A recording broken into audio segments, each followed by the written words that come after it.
Blessings, wildlings. This is going to be the June 2023 reading for Earth signs.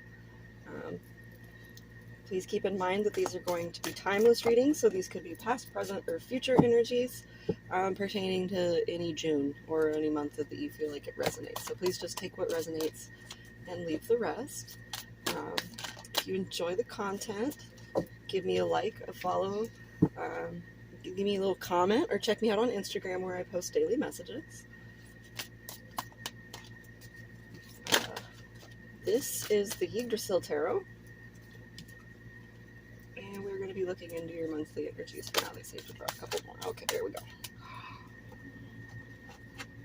Okay, so we have 4 big steps this month.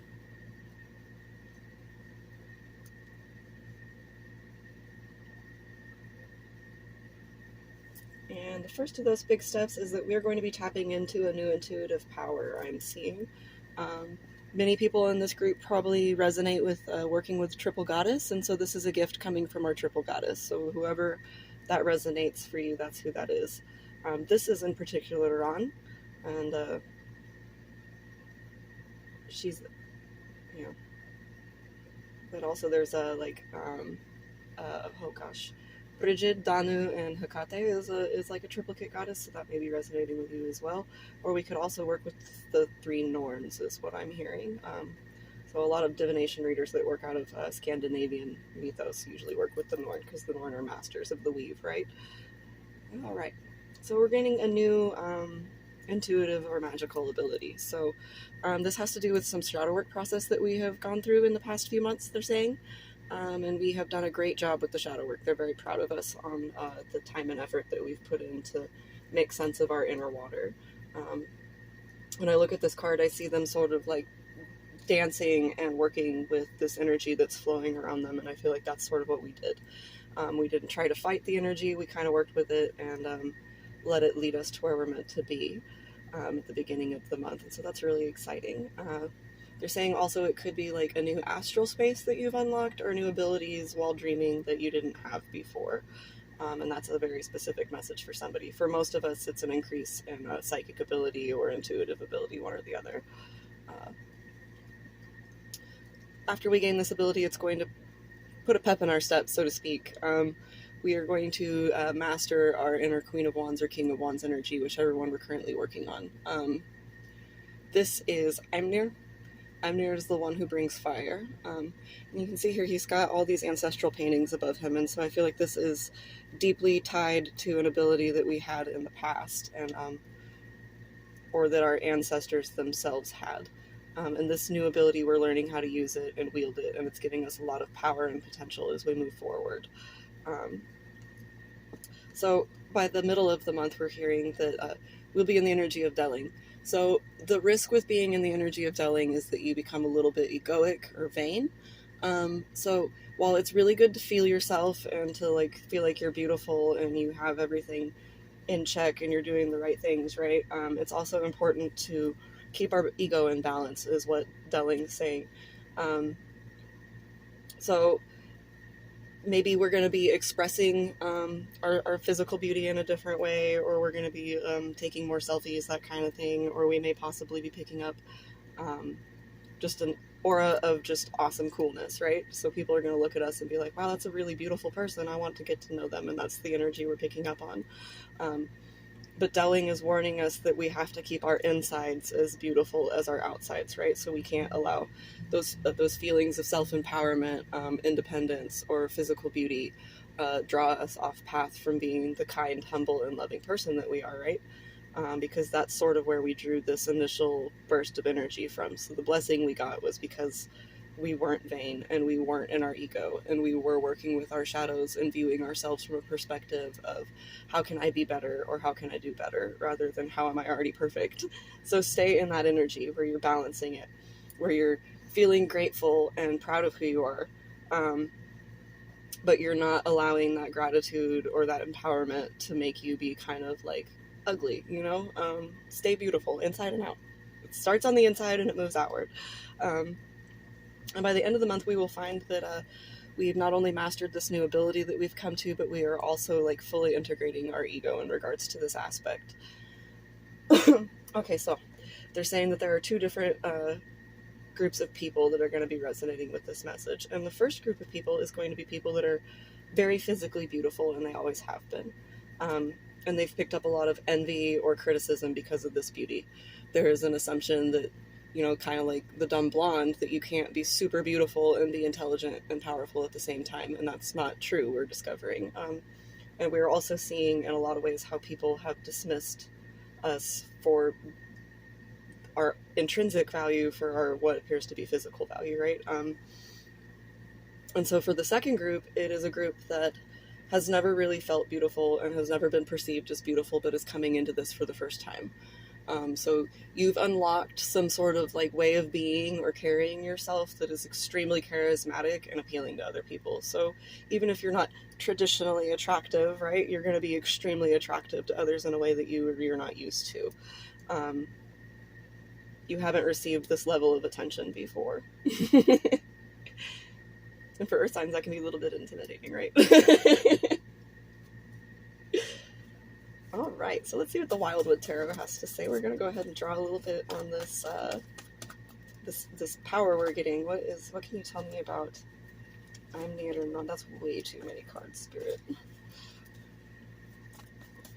What is this magical intuitive ability that the collective is receiving this June? Tell me more about Ron and Ymir, please.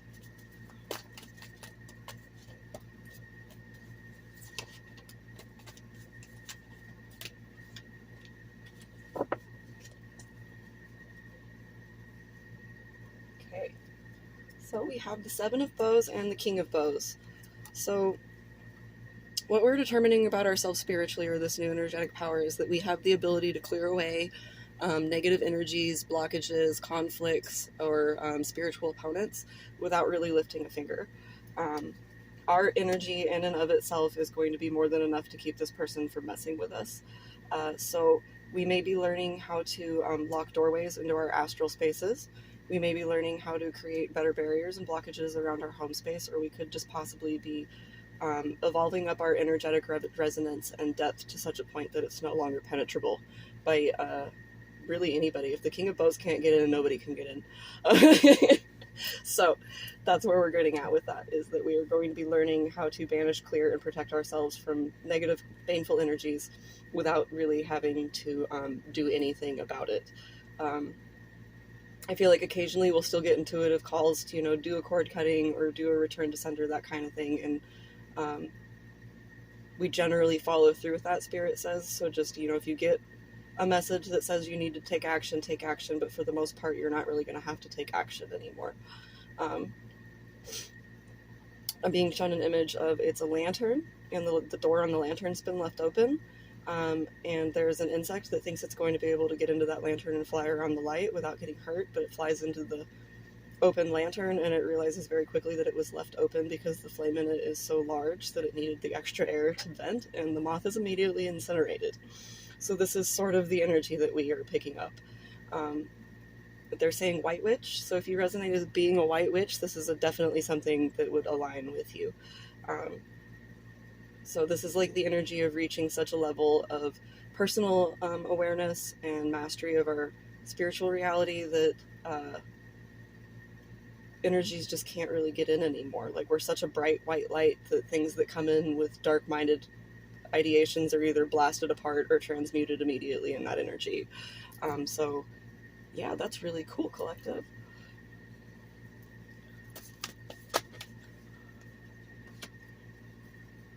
So they say at first that we may find a little bit of frustration with this. And we're going to find frustration with this because we don't suspect that some people or energies are the problematic little bugs that they are. And so they're going to be flying into our lantern space and being incinerated, but we weren't expecting them to be incinerated, and we may have been relying on them or counting on them in some way. And so there are going to be potential transitions from the early part of the month until the middle of it, where we will be losing people, places, and things that we felt like were in alignment with us that are truly not. And Spirit is letting us know, you know, just keep doing you, keep being you, keep taking your shot and taking your risks and doing the things that you need to do to get your work done. And believe that anything that doesn't make it through this transition period was not meant for us, and that we will eventually get what we were meant to have. I'm seeing in particular that somebody with an Aries energy or a Capricorn placement, one or the other, they're saying rising sign in particular, but also sun and moon. This person is going to be the one that causes the most perplexing to us, because we did not expect this person to be coming at us in dark energy at all. We didn't see that coming. And so, yeah, just don't beat yourself up too much about not noticing the fact that this person was a snake in the grass, so to speak, and let them just sort of be carried away from us throughout this process. All's fair in love and war is the quote that's coming to mind. Yeah, what can you tell me about Delhi?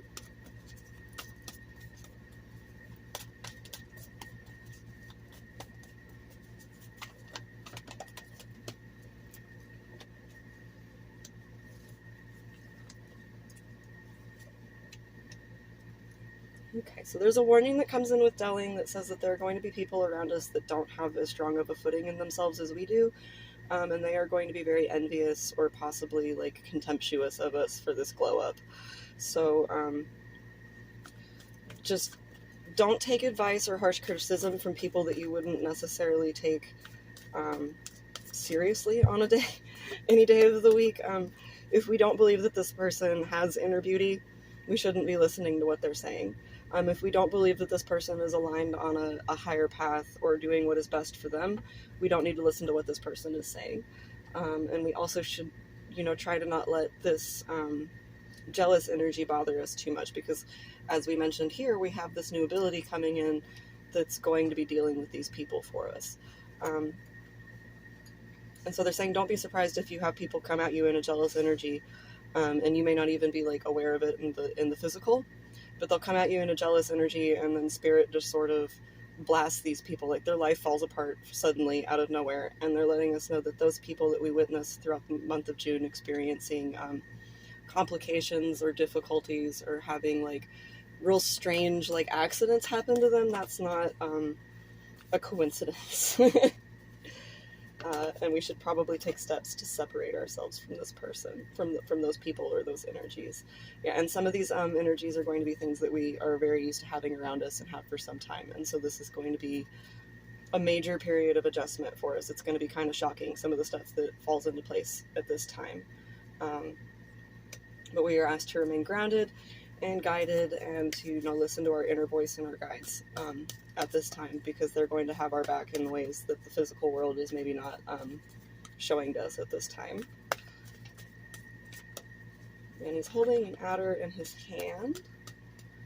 So yeah, just trust that we've got control of the snakes, because while we did this shadow period, we discovered some aspects of ourselves where we were maybe challenge motivated, or we liked being in competition with people in ways that was not beneficial to us. So we have released those needs for competition, and that's going to play into our favor in the long run over the month of June. So just, continue to mind your business is the best way I can say that. Pay attention to your work and what you need to do for your work and what you need to do for you, and don't really let other people dissuade you from taking those steps. Some of that is going to be a test that is being presented to us, to make sure that we actually integrated this, so that we can maintain this new spiritual power after this month is over. So this is kind of like a trial period with this ability, to see if we're going to use it in a way that is respectful and high vibrational. Can you tell me about Brock? Brock's a master dwarf. He makes all sorts of things in the Eddas.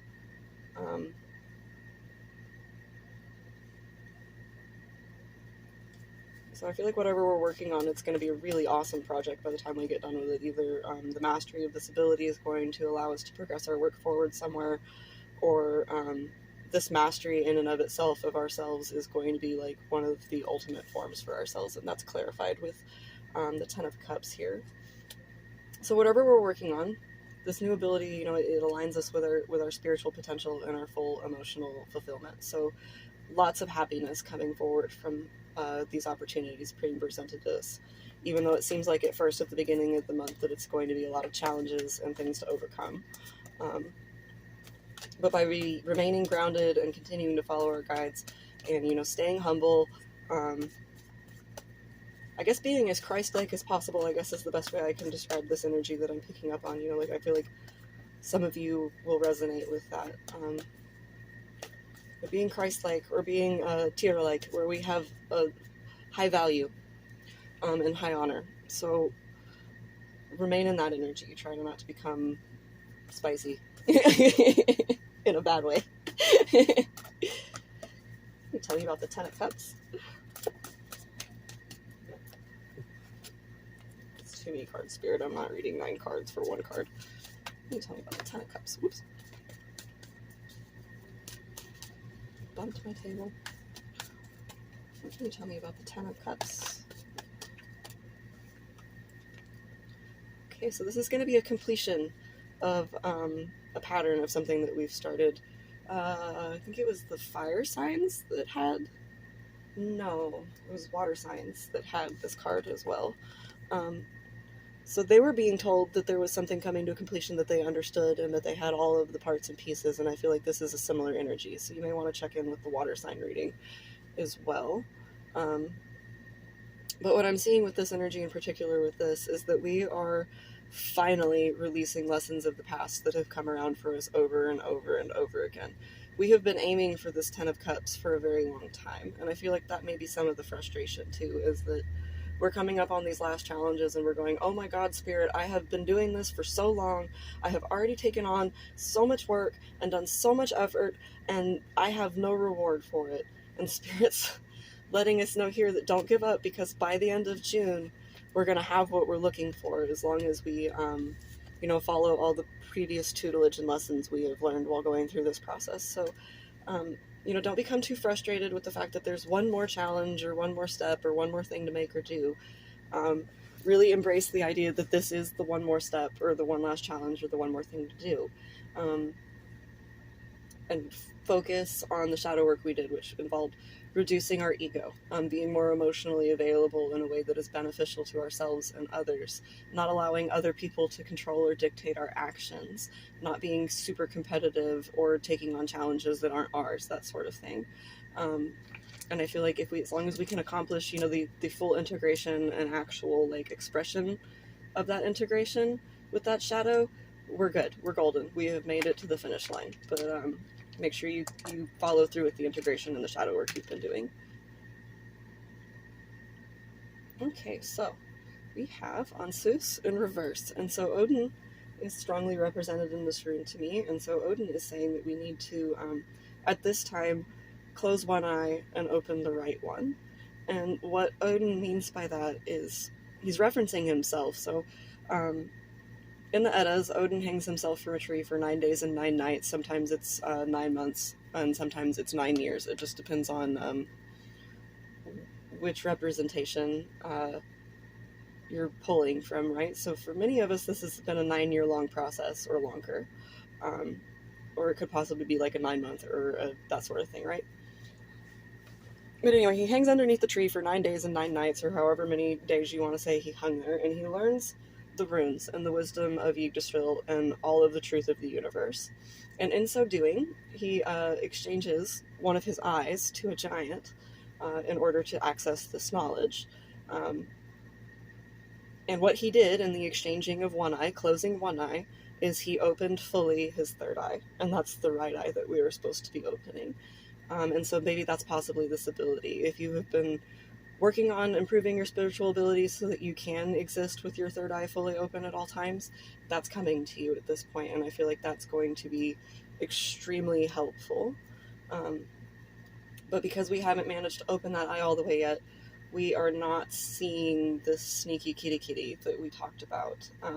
And this is a pattern that we'll see.